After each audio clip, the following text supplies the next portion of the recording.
Come all you rounders if you want to hear a story about a brave engineer. Now, Casey Jones was the rounder's name. On a 6-8 wheeler, boys, he won his fame. The caller called Casey had...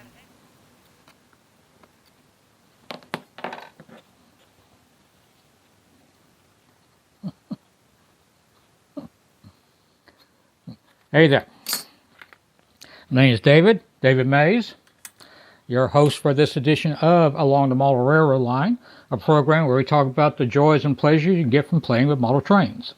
And yes, I play with model trains. In this edition, I'm going to do a little show and tell, talk about this model right here, a little model of a heavy-duty flat car. So you got to hold it up to the camera, maybe you can see it. If not, you'll get some close-ups later. It's a little kit. Made by a company called Redball. That's the box it came in. A model train company that was in business, I think, say late 1940s up to maybe the early 1970s. And you can still find a lot of kits on places like eBay and, model train shows, things like that. Well, like I said, I'm going to do a little storytelling, a little show and tell, tell you about my experience building this kit and some things I did with it. So, with that, I invite y'all to get on board and we'll take a trip along the model railroad line. All aboard? Yeah, kind of a silly thing to say, but it seems appropriate. Alrighty, let me tell you a story about this flat car. It is a model of a heavy-duty flat car used by various railroads to carry heavy loads. This particular car is based on a prototype that was owned by the Pittsburgh and Lake Erie Railroad. Pittsburgh and Lake Erie was a rail line that operated in the Pittsburgh, western Pennsylvania area. I think the line was originally started probably back in the late 1870s and was for many years a part of the New York Central system, then later the Penn Central system. And then when Conrail came along, it kind of gained its independence and operated as its own company for a while, but then later merged into the CSX system. The car itself, like I said, is a heavy-duty flat car, again, made for carrying heavy loads. The car is supposedly capable of carrying about 100 tons, which would have been, a big amount compared to other flat cars from the same period when this was most likely originally built, which back then would have been more in the 40 to 50 ton capacity. So again, it would have been used to carry some heavy loads. The Pittsburgh Lake Erie Railroad itself served an area that had a lot of heavy industry. The road was carrying iron ore and coal and other heavy things to serve blast furnaces, steel mills, things like that. And so they probably need some rather heavy-duty flat cars to carry some, heavy loads. The model itself is made by a company called Redball. That company apparently was around from, say, late 1940s up to at least late 60s, early 70s. And they produced a series of kits. You can still find these kits in places like eBay, or maybe some other companies have taken over making them, things like that. So this definitely kind of an old school kit. Let me kind of show you here. The car itself is mostly made of wood and metal. You have kind of the main body like here. You can kind of see a little bit from the underside. There you go, like that. That was all wood construction, just milled wood, in which metal pieces, cast metal pieces, were glued onto the side. The side sills and the end sills, just glued on with contact cement. I think I used Walther's glue when I put this together.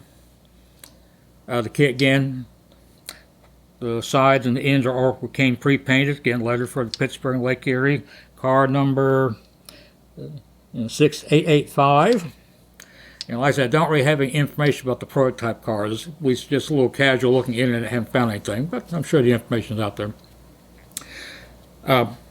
When I got the kit, found it at a train show, had seen pictures of the model before, and just like, oh, that's kind of neat. That's kind of cool. And that's basically why I got it.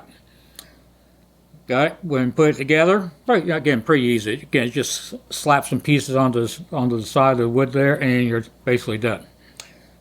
The sides are already painted, so I just had to paint the deck. Just painted that some flat black color. Again, probably some craft paint. Car did come with trucks. I think Redball actually did offer a line of trucks, including this style, so-called Buckeye trucks. It's 3 axles, 6 wheels, that kind of thing. Got the box here it came in.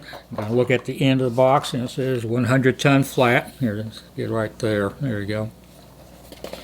Open it up. Came with instructions. A little big to show on the camera like this, so I kind of do like that. That's kind of the upper half of the page. Then kind of flip it over. You see the lower half.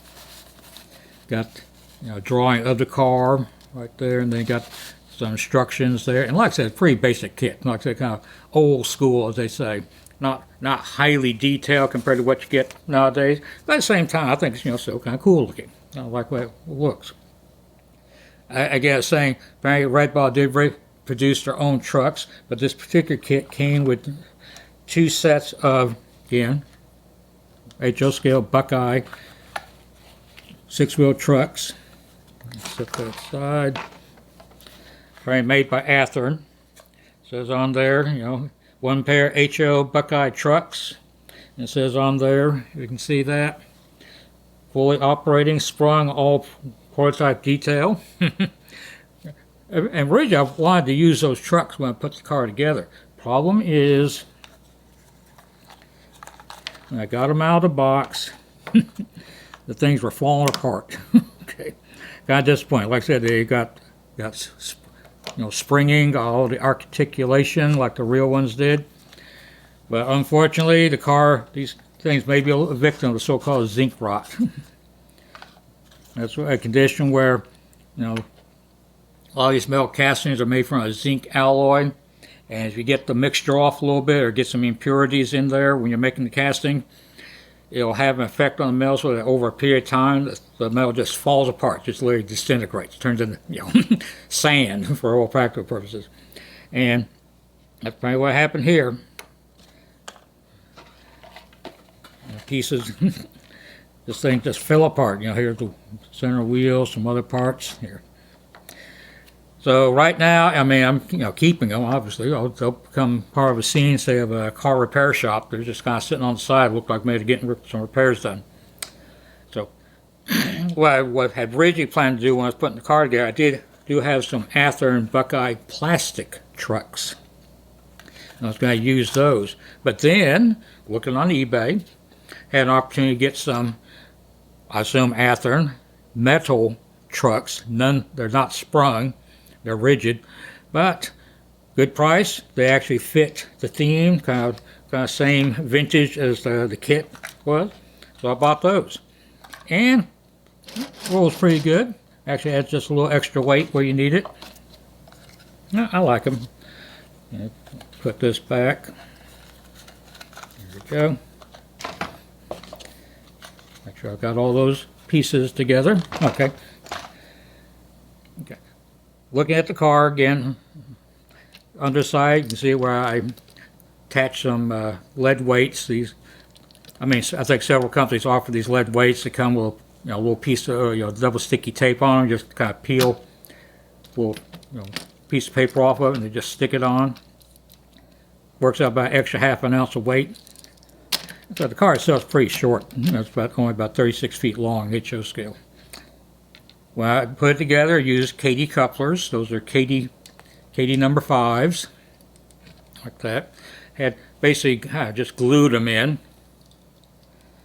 A lot of people advise, and I'm going to go over that it's probably better to attach the coupler boxes using a screw or a clip or something like that, something mechanical, rather than gluing it on. And the idea there is simply, if you ever have to take the coupler apart to repair or replace it, makes it easier to do. But practical purposes aside, that gluing it in will work by using some kind of contact cement. That way I didn't have to drill a hole through the deck and have to fill that in. And I've been building model trains since I was a kid. I got a couple hundred cars or more, and probably 99% of them have KD couplers, and now that 99% of them have some sort of mechanical connection, screws or clips, whatever. But so the 2 or 3 cars that I put together in which the coupler box was glued on, they seem to be doing fine. So, and I figure if for some reason this car gets damaged to the point where I need to replace the couplers, I got a bigger problem than replacing couplers. Had to make a minor modification. I'm not sure if you can see that, but that's a little piece of metal that I had to cut off of the end sill, that where the coupler would go. When these cars were originally designed, the kits were originally designed, this is back where Katy couplers really became popular. And so you had all kinds of different couplers available. Some were, your knuckle type couplers, but they were so-called dummy couplers. They didn't actually operate. You had to lift the car up and off to get them couple or uncouple. Or you had things like the so-called Mantua coupler, which is basically this little sheet metal hook and hoop thing, or something sort of called a Baker coupler. And so these coupler boxes are on the insole was originally designed probably with that type of coupler in mind, rather than the Katy type, which you can move around. So I had to do a minor modification, just cut that little piece off so I can get the coupler on there. But in the meantime, it works fine. Plans for the car, like I said, the main reason I got it is I think it's cool. I liked it. But my railroad is I'm modeling. It's a freelance line set in Texas. That's where I live. But it will have some industries that probably could use a car like this, or honestly, a car like this could be on a train just passing by, kind of going from one end connection at one end line to a connection at the other end, and then just maybe come up with some kind of load to go with it. Okay, that's all I got for now. Well, I hope you enjoyed that little trip along the model railroad line. Got a chance to tell you about this HO scale model of a Pittsburgh and Lake Erie heavy-duty flat car, 100-ton capacity, as produced by the company Redball.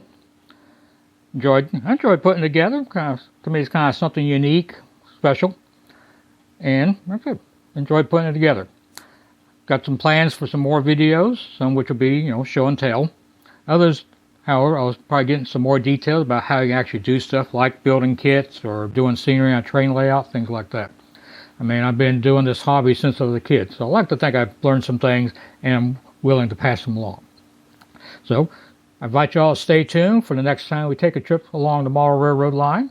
But in the meantime, I'm going to spend a little time working on this building kit, which may be the subject of a future video. So, with that, y'all have a good day, and we'll talk to you soon. Bye. Mounted to the cabin, Casey Jones with his orders in his hand. Casey Jones mounted to the cabin, took his farewell trip to the promised land. Put in your water